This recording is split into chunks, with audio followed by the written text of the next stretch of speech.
бродчето од Аријан испловивме пред малку од каналот Студенчишта, а овде со нас е капетанот Зоран Ангеловски кој што ни ја пружи оваа прекрасна панорамска прошетка да ја доловиме на гледачите на македонската телевизија.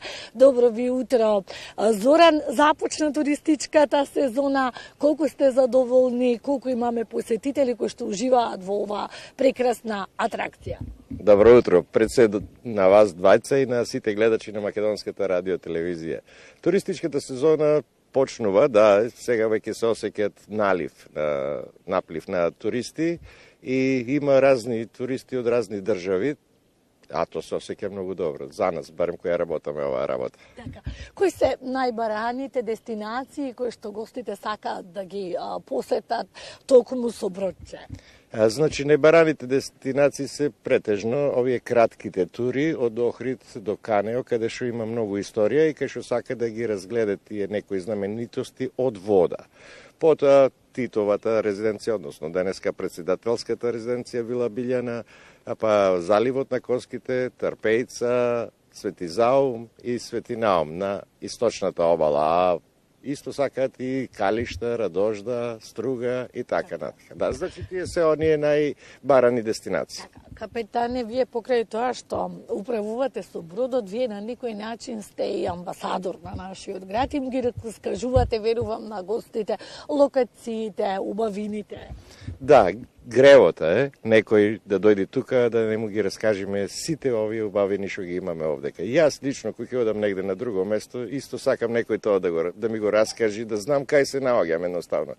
И затоа она што го сакам, јас им го покажувам и им го правам на туристите да знаат каде се биле, да. Тоа е она најважното, да осетат духот на Охрид, затоа што Охрид е град кој треба да се осети. Не само како класични туристи да шетат, да сликат и ништо да не разберет. Затоа што тука знаете и вие дека многу цивилизации се имат менувано и секој оставил некој трак. И убаво е да прашаат од кое време тоа што им се допаѓа и малку накратко да го пратат мозокот во тоа време да осетат малку топлината на Охрид, да. Да.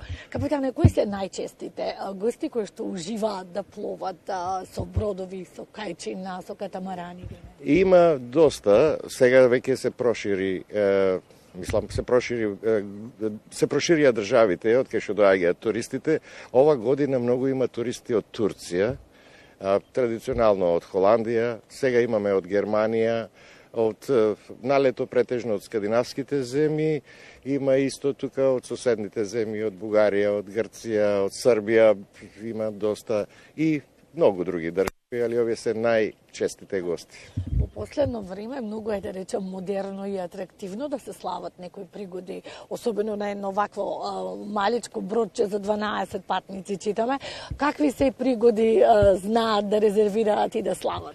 Секој према желбите, секој си има некоја своја замисла, а ние сме тука само да им ја реализираме нивната замисла, да им покажеме дека стварно може да се ужива и на вода, едноставно да не им сметаш ни на другите, да си го живеат животот стварно во најба и да се доживеат тие пријатни моменти во најбо светло. Така. А дали се нудат некои романтични прошетки со вечера, со вино, можеби? Има и такви изненадувања, да. Некои парови си земаат шампањец, вино, а после тоа во некој договор со мене има и запросување на бродчета. Знаете, тоа е стварно многу романтично, без да знае девојката.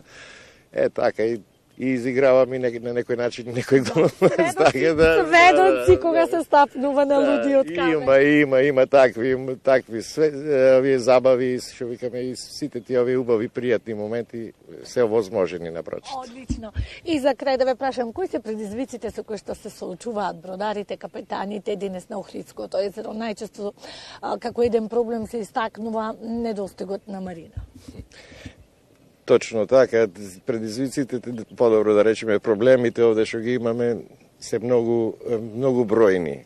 Значи, стварно, од пристаништа, кај што туристите сакаат да застанат, да речеме на туристички места, до марината, која што сите ние обеќавате, ништо не се презема околу тоа. Значи, се наши некои проблеми кои што, на некаков начин се бориме самите со себе и самите со природава, затоа што знаете и сами дека ова езеро понекогаш знае да биде и опасно, односно диво, да има големи бранови и на тој начин да ни направи големи проблеми. Ви благодарам многу, Зоран, што ни овозможивме денес да видиме на вашиот прекрасен пловен објект. Ви посакувам успешна сезона.